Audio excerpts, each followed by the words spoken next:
शेतकरी मित्रांनो नमस्कार. तुम्ही पाहताय ग्रेट महाराष्ट्र मंडळी. तुमचं चॅनलमध्ये सर्वप्रथम स्वागत. तर आपण आजचा व्हिडिओ बनवतोय संभाजीनगरमधला. तर यांचा जो ऋषिकेश आहे त्याचा व्हिडिओ आपण आधी बनवला होता. त्यावेळेस 30 म्हशी होत्या. यांनी जो प्रवास सुरू केला आहे 9 म्हशीपासून ते आज किती म्हशीपर्यंत पोहोचला आहे ते बघूया या आजच्या व्हिडिओच्या माध्यमातून. तर आपण हा व्हिडिओ पूर्णपणे बघा आणि ह्या व्हिडिओला जर तुम्हाला काय प्रश्न असतील ते पण कमेंटमध्ये कळवा. तुम्हाला त्याचे उत्तर लगेच मिळतील. नमस्कार. नमस्कार. आता हे गाव आहे ते कुठे येते नक्की? गाव भेंडाळा, तालुका गंगापूर, जिल्हा छत्रपती संभाजीनगर. बरं, पहिल्यांदा ग्रेट महाराष्ट्र चॅनलकडून तुझ्यासाठी खूप खूप शुभेच्छा. तू एवढा मोठा प्रवास इथपर्यंत म्हणजे बरेच आपण 2 वर्ष झालं व्हिडिओ बनवला. तर तुमच्या मार्फत आपण हा शेतकऱ्यांनी म्हणजे बऱ्याच लोकांनी हा व्हिडिओ तुमचा बघितला असेल. आता कसा सुरू आहे एकंदरीत तुमच्या भागातला दुग्ध व्यवसाय? आता आमच्या भागामध्ये बघा 6 वर्षापूर्वी मी 10 म्हशींचा गोठा चालू केला. त्याच्यानंतर 10 वरून मी 40 पर्यंत आलोय. माझ्यानंतर शंकर नवले नावाचा मुलगा आहे त्यांनी चालू केला. त्याच्यानंतर बाळासाहेब पंडित म्हणून मित्र त्यांना चालू करून दिला. त्याच्यानंतर ऋषी माझ्याकडे आला 2 वर्षांनी. ऋषी म्हणे मला दुग्ध व्यवसायामध्ये उतर आणि माझी संकल्पनाच होती का गणथडी पट्ट्यामध्ये गोदावरीच्या पट्ट्यामध्ये आपल्याला दुग्ध व्यवसायामध्ये सर्व शेतकऱ्यांना चालना शेतीला एक जोडधंदा म्हणून चालना द्यायची. त्याच्यानंतर ऋषींनी 9-10 म्हशी आणल्या पवन शेटकून हरियाणावरून. उधार माझ्या याच्यावरती उधार आणल्या त्यांनी. 9 म्हशीच्या त्यांनी लगेच दुसऱ्या वर्षी पुन्हा 10 म्हशी आणल्या. 20 झाल्या अशा. त्याच्यानंतर लगेच तिसऱ्या वर्षी 10 आणल्या, 30 झाल्या. तेव्हा 30 म्हशी झाल्याच्या नंतर तुमच्या चॅनल मार्फत आपण व्हिडिओ घेतला होता. बरोबर. आता तो गेला ह्या वर्षी 60 म्हशींवरती. 400 लिटर दूध चालू आहे त्याचं आज. बर, 60 म्हशीचं आणि 10 म्हशी भाकडायच्या म्हणजे एकूण 60, 70, 75 जनावर आहे त्याच्याकडे छोटे मोठे. तर आज तो जर बघितलं खूप कमी वयामध्ये खूप पुढं ह्या दुग्ध व्यवसायामध्ये पुढे निघून गेला. बरोबर आहे. आज तो महिन्याकाठी कमीत कमी 5-5.5-6 लाख रुपये महिना कमवतो. 50% जरा खर्च म्हटला आज तो 2.5-3 लाख रुपये महिन्याला कमवतोय. बरोबर. तर याच्याविषयी मला असं सांगायचं, गोदावरी पट्ट्यामध्ये ऊस आणि गहू कपाशी सोडून दुसरं काही पीक येत नाही. आमच्याकडे काही द्राक्षाचे आणि डाळिंबाचे बगीचे येत नाही डीप सॉइल जमीन असल्यामुळं. तर जेवढं होता होईल शेतकऱ्यांनी ह्या पट्ट्यामध्ये तरी दुग्ध व्यवसायाला जर चालना दिली तर भविष्यात येत्या 5 ते 10 वर्षामध्ये पूर्ण संभाजीनगर जिल्ह्याला आम्ही आमच्या ह्या पूर्ण गणथडीच्या पट्ट्यातून दूध पुरवठा करू शकतो. बरोबर. म्हणजे तुमच्या इकडे चालना सरकारमार्फत काहीतरी भेटलं पाहिजे? नाही, सरकारमार्फत तर आम्हाला काहीच नाही, लोकप्रतिनिधींनी काहीच दिलं नाही. हे सर्व काही मी पहिली संकल्पना माझी होती. तर मी स्वतः चालू करण्याचा माझा उद्देश होता की आपल्यानंतर कमीत कमी 100 गोटे तयार व्हावं. आता एकूण 10 गोटे झाले. आता 11वा गोठा राजेशनी केलाय. पण राजेशनी आता मला वाटतं 9 का काय आणल्या. 11वा गोठा झालेला आहे. परंतु येणारे ह्या 2 ते 3 वर्षात 100 गोट्याचं टार्गेट पूर्ण होईल अशी अपेक्षा आहे मला. आता ह्यांच्याकडून जे म्हशी आणल्या ऋषिकेश कशा वाटतात आणि गोट्यामध्ये जे म्हशी आहेत किती दूध देतात, कसं नियोजन असतं? पहिल्या म्हशी मी 9 दुसऱ्या व्यापाऱ्याकडून आणल्या. त्याच्यामधल्या समजा आपल्याला त्या व्यापाऱ्याने फसवलं, त्याच्यातल्या तो आपल्याला 2 ते 4 म्हशी आपल्याला काढून टाकावं लागले. त्याच वर्षी आपण काढून टाकल्या. यांच्याकडून आपण 60च्या आसपास यांच्याकडून म्हशी आणल्या. त्याच्यामधले आपण एकही म्हैस अजून विकलेली नाही आणि विकायची गरज पण नाही. बर, यांचा माझा असा यांच्यावर विश्वास आहे. त्यांच्याच भरोश्यावर आम्ही पुढे चालू आहे. आता गोट्यामध्ये टोटल किती म्हशी आहेत? 70 म्हशी सध्या. बर, लहान मोठे धरून 70 जनावर आहेत. दुधाच्या साठी दुधाच्या 60 म्हशी आणि जनावर. बर, पाळडाय समजा. ह्यासाठी किती वर्कर काम करतात मग? 4 जण आता. चाऱ्यामध्ये काय काय, खुराकामध्ये काय काय असतं? खुराकामध्ये सर्किट आहे, चना चुन्नी आणि मक्का भालडा. आता ह्यांच्याकडून जी म्हैस आणली आहे ती कधी आणल्यात? आता लेटेस्ट काय आणलेत का? लेटेस्ट आताच 15 दिवस झाले तेव्हा आणल्या. 19 म्हशी आणल्या. ओके. म्हणजे आता त्या म्हशी इथं टोटली सेट झाल्या का मग? हो सेट होत आहेत. आम्हाला 15 ते 20 दिवस लागतात त्याला सेट व्हायला. ट्रान्सपोर्ट काय होतं थोडं त्यांना थकवा येतो. इथं आल्याच्या नंतर 8 दिवस ते रेस्ट पिरियड मध्ये 8 दिवस थोडा आरामच करतात. म्हणजे जास्त उठ बैठक होत नाही. शक्यतोवर सकाळी बसल्या संध्याकाळी जेवत होता. पण एक 8 ते 10 दिवस झाल्याच्या नंतर रेस्ट झाल्याच्या नंतर पुन्हा रूटीन मध्ये होऊन जातात ते. नमस्कार सर. नमस्कार. कैसे हो? एकदम बढ़िया. तो आप तो अभी महाराष्ट्र आए हो, कैसा लगा? नहीं, अच्छा लग रहा है. वातावरण भी बहुत बढ़िया है वहाँ पे अभी ज़्यादा ठंड है, इधर आपका वातावरण बहुत अच्छा है। ओके, अभी जो ऋषिकेश के बारे में आप क्या बताओगे? अपने वजह से इनका गोटा जो है अभी सक्सेसफुल नहीं, है? अपनी वजह से तो नहीं बोल सकते, ये तो परमपिता परमात्मा की इच्छा हुई है। ये बच्चे ने बहुत अच्छा काम किया है और छोटे लेवल से आज बहुत बड़े लेवल पे आया है। ये जो युवा पीढ़ी है उसका एक मार्गदर्शक है। लेकिन मेरा मानना है मेरा गोटा ये दोनों की वजह से चल रहा है। ओके, काय काय सपोर्ट केला तुम्ही याला? स्पोर्ट की तो ऐसा है कि कुछ बात ही नहीं है, ये अपना छोटा भाई मान के अपन इसके पीछे थे। ये अपन छोटा भाई इसको भी मानते हैं, ये भी इसके पीछे था। दोनों का हमारा इसके ऊपर पूरा आशीर्वाद था। तेरे को इसके अंदर जुनून था कि अपने को गोटा बड़ा करने का। ये 8-9 भैंस किसी से लेके आया था तो इसको अच्छी नहीं मिली, तो ये सरपंच साहब के पास गया तो इसने 2 भैंस ली थी उस गाड़ी में, 2 ली। तो घर पे आने के बाद में ये दोनों का दूध चेक किया इसने। 2-3 दिन उधर था ये, हर रोज सुबह भी देखता था, शाम में भी देखता था। दूध देखने के बाद में ये बोला मेरे को कि मैं अगली बार 10 भैंस लूंगा सेठ जी, आप मेरे को देंगे क्या? मैं बोला पक्का देता हूँ अगली बार। तो ये 3 महीने 3.5 महीने के बाद ही 10 भैंसे का विचार करके अपने पास आया। जब से इसने पीछे मुड़ के नहीं देखा है। ये बच्चे ने बहुत मेहनत की है, सुबह से लेके शाम तक गोटे में रहना, दूध का लेवल चेक करना, उसका फैट कितना आता है, एक मशीन फैट की बिठाई हुई है, सब कुछ अपने हिसाब से देखता है। और दूसरी बात क्या है, 2 पैसे दूध में किधर ज़्यादा मिलते हैं ऐसी उसकी मानसिकता रहती है कि जो दूध में 2 पैसे किधर ज़्यादा मिलेंगे मेरे को उसको दूध देना है। ओके, ऋषिकेश, आता गोट्यामध्ये जे सगळं तू नियोजन करतोय, एकंदरीत जे नवीन कोण तरुण उद्योजक असतील ज्यांना म्हैस पालन करायचं आहे, तुझ्यासारखं बघून आणि तुझ्याकडे बघितल्यानंतर त्यांना पण वाटत असेल की एवढं मोठं आपण साम्राज्य तयार करू शकतोय, तर काय अडचणी होत्या सुरुवातीला आणि जे कोण करणार आहेत त्यांना तुझा काय वैयक्तिक सल्ला असेल? आता हे बघा, हा व्यवसाय असा आहे, थोडं याला हिंमत करावं लागते. म्हणजे आपण स्टार्टिंगला जर म्हशी घेतल्या तर त्याच्यामध्ये त्यांचं जे छोटी छोटी पिल्लं असतात त्याचं मरण्याचं प्रमाण ट्रान्सपोर्टिंगमध्ये किंवा इथं आल्याच्या नंतर वातावरण सुटणं होणं, तर ते एखाद्या वेळेस काय होतं, पारड्या जर असला तर ते मरण्याचं प्रमाण अधिक राहतं. मग आपण आल्याच्या नंतर इथं काही मर्दर झाली तर त्याला घाबरायचं नाही. म्हशी हातावरती पण व्यवस्थित दुधाची धार काढून देतात. फक्त विषय असा आहे की नवीन व्यवसाय चालू केल्याच्या नंतर 1-2 महिने खूप भीती राहते मनात, का आता कसं होईल. ह्या याच्यामध्ये हरियाणावरून म्हशी आणल्या म्हणजे ह्या म्हशी जनावरच आहे असं काही नाही. आपण आणल्या, आपण जसे आपल्या घरात पारंपरिक ज्या गाई म्हशी पाळत होतो ना त्याच पद्धतीनं पाळायच्या. फक्त व्यवस्थित करायचे, खाली त्यांना बसण्यासाठी मॅट, पाणी 8 ते 10 घंटे पाणी राहिलं असं प्रकारची गव्हाण, चारा व्यवस्थित, हिरवा चारा, वाया चारा.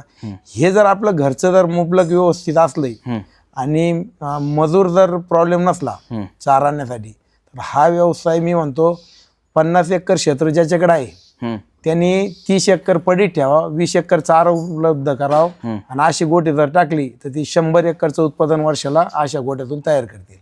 बरोबर, पण म्हशी खरेदी हा त्यातला सगळ्यात महत्वाचा भाग आहे. 100%. पण आज विषय असा आहे का पवन शेटचे आमचे 7-8 वर्षापासूनचे संबंध आहे. मी कॉल पण केला तर आज ते माझ्या विश्वासावरती प्रत्येकाला 1 कोटी रुपयापर्यंत म्हशी उधार देऊ शकतात. आता ऋषीला 30 म्हशी दिल्या, 1 म्हशीची किंमत 1.5 लाख, 1.60ची पट्टी पडली त्याला पोच. आज त्यांना 1 रुपया पण नाही दिला. आता आज मला असं वाटतं पैसे न्यायला झाले काय कोण, पैसे लेणे को आहे. तर विषय असा आहे, संबंध आणि मैत्री झाल्याच्या नंतर व्यवसाय सगळं काही यशस्वी होतात. प्रत्येकाने आज पवन शेठ सारखे आणखी नाही, पण आज आमचा विश्वास गंगापूरमधून माझा विश्वास तर पवन शेठवरती आहे. कारण तिथं गेल्याच्या नंतर त्यांची जी आम्हाला जेवणाची व्यवस्था, एसी रूम आहे झोपण्यासाठी, राहण्याची व्यवस्था, सकाळी एकदम असं वाटत नाही का आपण एखाद्याच घरी आलेलो आहे. आपण एकतर आपण स्वतःच्या आपल्या घरी किंवा एखाद्या हॉटेलमध्ये आहे. इतके छान व्यवस्था ठेवतात.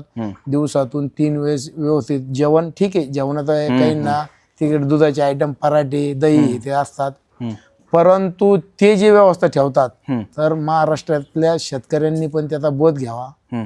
आपण आपलं स्वतःचा तालुका किंवा आपला जिल्हा महाराष्ट्र हरियाणा सारखा कसा डेव्हलप करता येईल हे फक्त शेतकऱ्यांच्या हातात आहे. बरोबर. आपले इथले राजकीय लोक तर आपल्याला ह्या गोष्टीमध्ये सहकार्य मला काही वाटत नाही करताना दिसत आहे, परंतु आपण जर ह्या व्यवसायात जर उतरलो तर 5 वर्षामध्ये जर आपण आज 10%तून 20%, 20%तून 30% गेलो तर भविष्यात 5 वर्षात आपल्याला हरियाणामध्ये किंवा पंजाबमध्ये जाण्याची वेळ येणार नाही. बरोबर. कारण आता मशीनच्या किमती खूप झाल्या. आज आपण त्यांचं व्यवस्थित छोट्या पिल्लांचं संगोपन जर व्यवस्थित केलं, एक एक पाडी आपण 2-2.5 वर्ष व्यवस्थित हे केली आणि तेच जर त्याची व्यवस्थित हे ठेवली तर 1.5 ते 2.5 लाख रुपयाची ती म्हैस तयार होते. आज माझ्या गोट्यामध्ये 30च म्हशी मी यांच्याकडून घेतल्या होत्या. 10 म्हशी माझे मी स्वतः छोट्याच्या मोठ्या केलेल्या आणि म्हशी पण असं बनवल्या हरियाणामध्ये पवन शेड सोबत फिरताना आपल्या कमीत कमी 20 किलोमीटर फिरल्याच्या नंतर अशा म्हशी सापडतील. पण कधी आपण ध्येय त्यांचं बघितलं, फॉर्म्युला तिकडला आणला. थोडक्यात आपण हरियाणाचा फॉर्म्युला चोरून आपण जर आपण इकडं आपल्या इकडं हे केला तर 100% महाराष्ट्र राज्य असं आहे का हरियाणापेक्षा 5 ते 7 वर्षातच का खूप पुढे जाईल. बरोबर. आणि तेवढं वातावरण आपल्यामध्ये आहे. आज हरियाणापेक्षा पण खूप चांगलं वातावरण आहे मुर्रा म्हशीला आपल्याकडे. यांच्याकडून म्हशी आणल्या पाहिल्या मी सगळ्या कॅश केल्या. आमची त्यांची संबंध चांगले झालेले म्हणून आम्हाला समजा ते साईड भेटते आम्हाला 50%, 60% अमाऊंट आम्ही कॅश करतो. असं काय होईल नवीन व्हिडिओ वाटण नाही नवीन जर त्यांच्याकडे कोणी गेलं तर विश्वास हो सर तुम्हाला कोणी उधार देणार नाही. आता मी पण जेव्हा माझी पहिली गाडी आणली होती तेव्हा मला पेमेंट कॅश द्यावं लागलं होतं. हे आमचे नगरचे मित्र आहे, मी यांचा गोटा बघितला, मेजर मोहिते भाऊ यांचा गोटा बघितला. यांना हे माझ्या अगोदर 30-30, 40-40 म्हशीची गाड्या देत होती. आता यांचे व्यवहार तसे चालायचे, पण आता यांचा व्यवहार माझ्या अगोदर 5 वर्षातून चालू होता. पहिली गाडी आणल्याच्या नंतर मी यांना जे पेमेंट होतं ते कॅश केलंय. नंतर दुसऱ्या गाडीपासून आतापर्यंत माझा कॉल जर केला तर ते मला म्हशी जशा पाहिजे तशा पाठवून देतात. बरं. आता तू जे लेटेस्ट गाडी आणली त्याची काय म्हणजे काय किंमत होत्या मशीनची आणि ती किती रुपयाला तुम्हाला इथं आल्या म्हशी सगळ्या? तिथं जागेवर एक 45च्या आसपास पडली आणि तिला अजून 12-13 हजार रुपये आपल्या ट्रान्सपोर्ट बाकीचा खर्च येतो आपल्याला. असं काही नाही, पण तिथं तुम्हाला 1 लाख रुपयापासून तर 8-8 लाख 12-12 लाखापर्यंत म्हशी इतक्या पण. तुम्हाला तुम्हाला जर एखादी म्हशी आवडलीच तर ती ती ती ते राज्य कसं आहे ते खूप म्हशीच्या बाबतीत खूप डेव्हलप आहे. तिथं स्पर्धा होतात, म्हशीचं आई कोणती, म्हशीचे कोणत्या सिमन्सनी लावलेली आहे सगळं रेकॉर्ड राहतात. आता मी एक म्हैस घेण्याचा चॉईस केला, मला खूप आवडली होती. तिची किंमत आम्ही विचार केला होती 17 लाख रुपये सांगितली. अरे ऑलरेडी तिनं त्या याच्यामध्ये त्यांच्या इकडे ज्या स्पर्धा होत्या त्या स्पर्धेमध्ये कमीत कमी 50 लाख रुपये कमवलेले होते. त्यांनी त्या म्हशीची किंमत मला 17 लाख सांगितली. मग आपण त्या म्हशी घेऊ शकत नाही, मग आपण कुठंतरी अशा म्हशी बनवल्या पाहिजे. बरोबर. नाही 17 लाख तर 1.5 लाख 2 लाख 2.5 लाख आपली इकडे पण अशा म्हशी विक्री होऊ शकते. आपण स्वतः तयार केल्यात तर? मी तयार केल्या आणि माझ्या मित्रपरिवाराला ज्यांना 2-2 एकर क्षेत्र आहे त्यांना प्रत्येकाला आता यांच्याच गावात मी 5 पारड्या दिल्या आहे. तर त्यांना सांगितलं ह्या पारड्या आज मी तुम्हाला 15,000 रुपयाला देतो, तुम्ही मांडीवरती डिलिव्हरीला आल्याच्या नंतर त्या मला तुम्ही 1,60,000 रुपये वापस द्यायच्या. अरे वा. म्हणजे तुम्ही जे म्हणताय आपल्या अख्ख्या महाराष्ट्रानं पण हे केलं पाहिजे. सर आता तुमचा परिचय एकदा सांगा आणि तुमचे यांचे जुने संबंध कसे होते? मी मेजर नवनाथ मोहिते. तर पवन शेठ म्हणजे एकदम आमचे त्यांचे 2011 मध्ये आम्ही त्यांच्या तिथे गेलो होतो म्हशी आणायला आणि त्यावेळेस म्हशीचं रेट पण थोडेसे स्वस्त होते. पण त्या काळच्या म्हशी आज भेटणं खूप मुश्किल आहे. बरोबर. आजच्या काळात छोटी म्हशी घ्यायला जर गेलं तर 1.5 लाखापर्यंत घ्यावं लागते आणि हरियाणासारख्या म्हशी इकडे आपल्या इकडे नाही भेटत.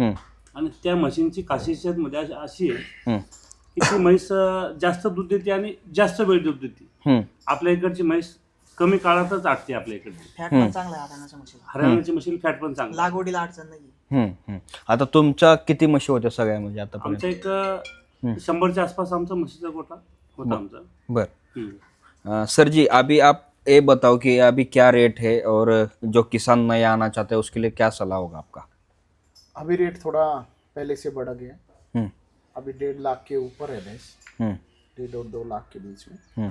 जो 12 लीटर 14 लीटर भैंसें देती है। अगर किसी को कम कीमत की लेनी है तो वो भी मिलती है, लेकिन भैंस के ऊपर ही रेट होता है, ये भैंस कैसी है, उसकी क्वालिटी कैसी है, उसके ऊपर ही रेट जाता है। आम्ही शेडच्या जे म्हशी आणलेल्या आहे 22-24 लिटर म्हशीचं दूध पिळलेलं आहे. ते मग सांगताना 14-15 लिटर सांगतात, पण आपल्या सांभाळण्यावर करण्यावर आहे म्हशीचं. खुराकावरती म्हशीच्या खुराकावर, म्हशीला जे 15 दिवसामध्ये गुळ, तेल, ज्या काही बाकीच्या गोष्टी खाद्य देतो आपण, त्याच्यावर म्हैस 22 लिटर आम्ही म्हशी दूध पिळलेलं आहे. आणि मी तर यांच्याकडून जेवढ्या म्हशी आणलेल्या आहे 10-12 म्हणून माझ्याकडे त्या 2 लिटर 1 लिटर प्लसच चाललेलं आहे. एखाद्या 2 सोडल्यातच. ओके. हरियाणामध्ये काय विषय आहे, हरियाणामध्ये फक्त गावाचा भुस्सावरती म्हशी जाऊ द्या. मी तमाम महाराष्ट्रातल्या जनतेला आणि शेतकऱ्यांना सांगू इच्छितो, हरियाणामध्ये फक्त आणि फक्त उन्हाळ्यात भुस्सा, गावाचा भुस्सा आहे. हिरवा चाराच नाही तिकडे.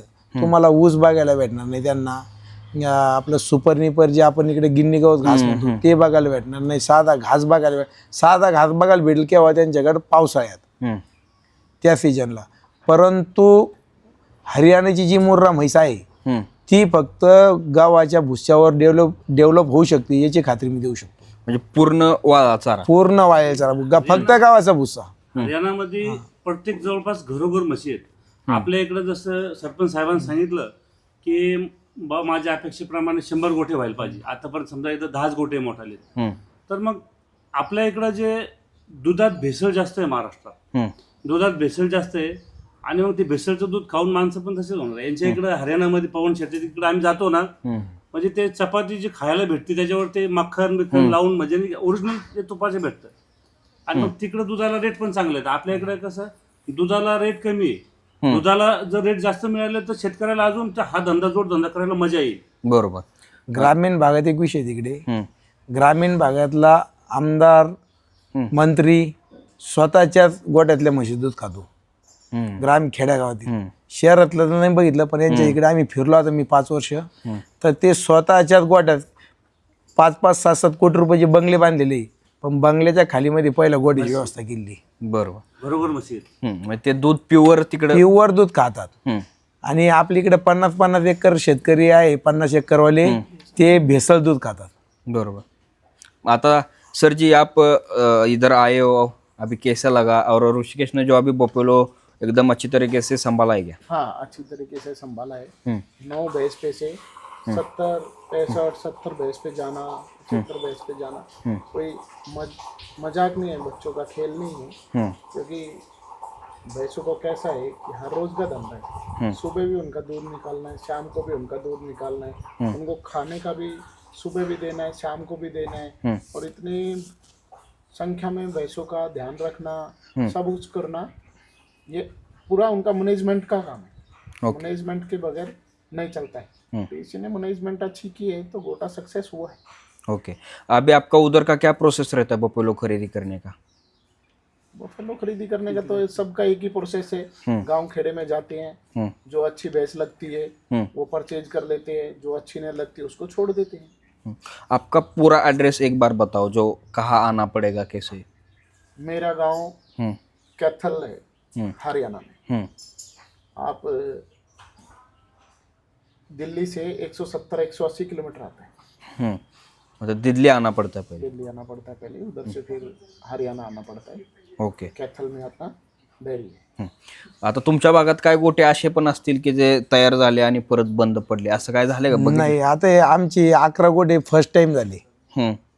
आतापर्यंत गोटाच नव्हते आमच्या भागात. एक मला तर वाटतं आमचे माजी आमदार साहेबांनी केलता 100-150 म्हशींचा, परंतु मॅनेजमेंट नाही बसल्यामुळे त्यांनी बंद. तेवढाच एक गोटा माझ्या नजरेत आहे, तो चालू होऊन बंद झाला. परंतु आता माझ्या ज्या याच्या खाली झाली 11 गोटे, आता राजेशच्या तुम्ही आता म्हशी बघितल्या नाही आणखी गोटा, परंतु हे 10 गोटे तर एकदम सक्सेसफुल झाले. ओके. तर शेवटचा काय संदेश असेल? संदेश तर एकच आहे का गंगापूर तालुक्यातील जो आपला पाण्याचा भाग आहे गंधडीचा, तेथील शेतकऱ्यांनी आता शेतीकडं जर आपल्याला उत्पादन भावानुसार जर शासनाचे भाव जर टिकून राहत नाही, आज कापसाची परिस्थिती काय झाली, सोयाबीनची परिस्थिती काय झाली, ऊसाची ॲव्हरेज 50 वरून 30-35 वर येऊ लागली, म्हणजे शेती आज पुरतच नाही. 1 एकर शेती आपण म्हशींना खाऊ घातली तर आपल्याला ते 2 ते 2.5 लाख रुपये एकर उत्पादन दुधातून मिळेल, हे मला म्हणायचं. आपण शेती करायची आता पाठीमागे लागायचंच नाही. एक तर आपल्या शेतीत फळबाग येत नाही, तर पारंपरिक पद्धतीने आपण ऊसावर ऊस घेऊन शेत्या खराब झाल्या. सरळ जनावरांना हिरवा चारा तयार करणे, गावाचा भुसा भरून ठेवणे आणि असा गोठा चालू करून आपल्याला 1,00,000, 2,00,000, 3,00,000 रुपये महिना कसा पडेल याची सर्व शेतकऱ्यांनी व्यवस्था करणे. ओके. युवा पिढी आहे ना, युवा पिढीने एक असं काहीतरी बहुत घेतला पाहिजे जे कुठंतरी छोटी मोठी 5, 25 ते 40 हजारची नोकरी करण्यापेक्षा ज्याच्यापाशी शेती वगैरे थोडंफार काहीतरी आहे बुवा, आणि कुठंतरी एक नोकर म्हणून नोकरी करण्यापेक्षा चांगलं बुवा स्वतःच्या याच्यातून जिद्दीमधून जसं हिरोशी भैयाने आता करून दाखवलं की जसं आम्ही ऐकलं, आम्ही बघितलं की एक 3-4 म्हशीपासून सुरुवात केली.